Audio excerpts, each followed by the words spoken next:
I'm going to be painting eyes using acrylic paint on a chunk of scrap wood. I've got this piece of 2x4 here that I painted a layer of gesso on, and gesso is an acrylic product that's a primer.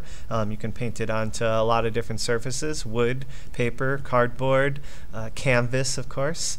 And I also just wanted to share where this idea came from. I had a lot of scrap wood lying around, and I was already thinking about doing an eye lesson for you.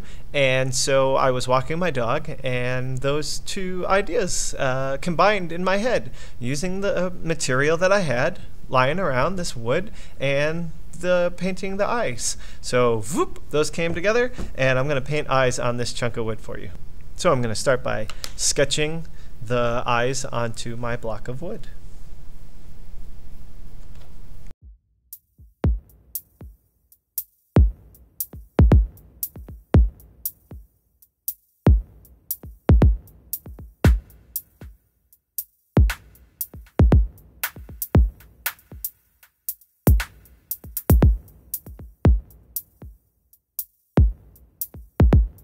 You might be surprised to see me starting with black paint, but this is one of the things that I love about acrylic paint. There really are no rules to it. You can start with your dark areas and then work your light areas on top, or you can start with your light areas and work your dark areas into it. Throughout my process of creating this painting, you'll see me go back and forth between darks and lights. I've got red, yellow, brown, white, and black to work on mixing my skin tones. I actually do a lot of my color mixing right on my canvas, or in this case, my block of wood.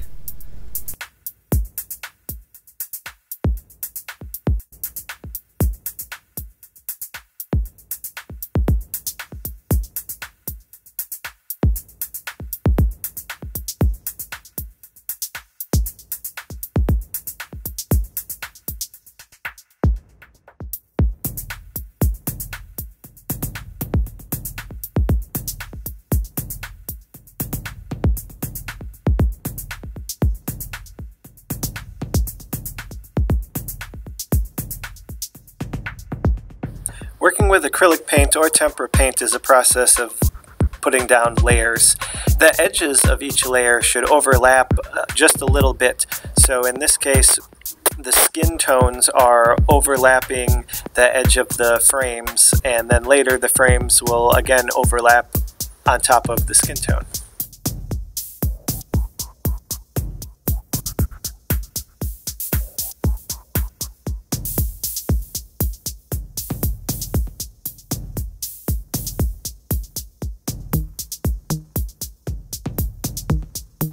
At this stage in my painting, I'm thinking about carving in the shadows and carving in the highlights.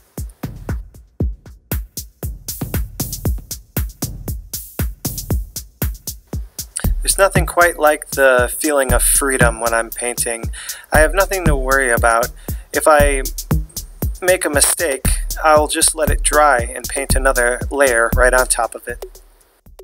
Speaking of drying, that's both one of the pros and cons of working with acrylic and tempera paint. They dry fairly quickly. That works well for me. I like the speed in which I can work, laying down layers, letting them dry, and then working right on top of them again. But be mindful of the paint that's in your brushes. When acrylic paint dries, it's basically plastic, and if acrylic paint dries on your brush will be ruined.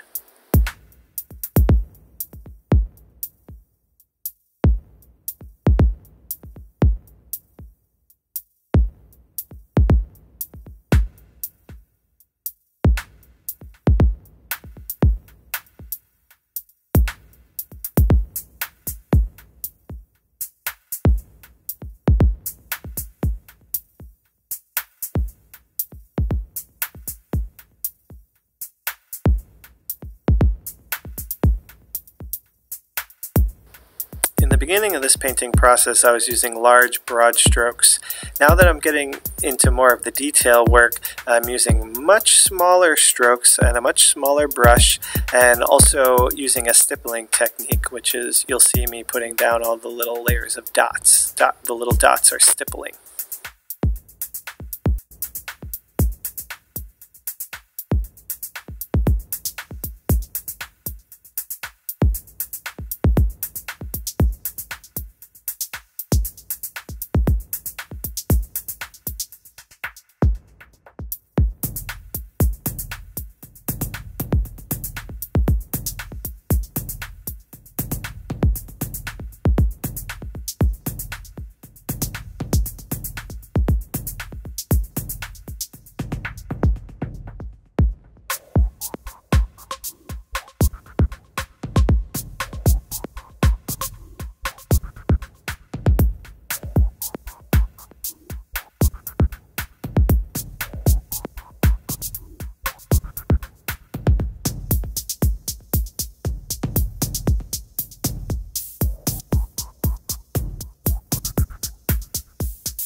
Here comes one of my favorite parts, adding the highlights to the eyes. This is what really breathes life into the portrait.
Thanks for watching, and have fun!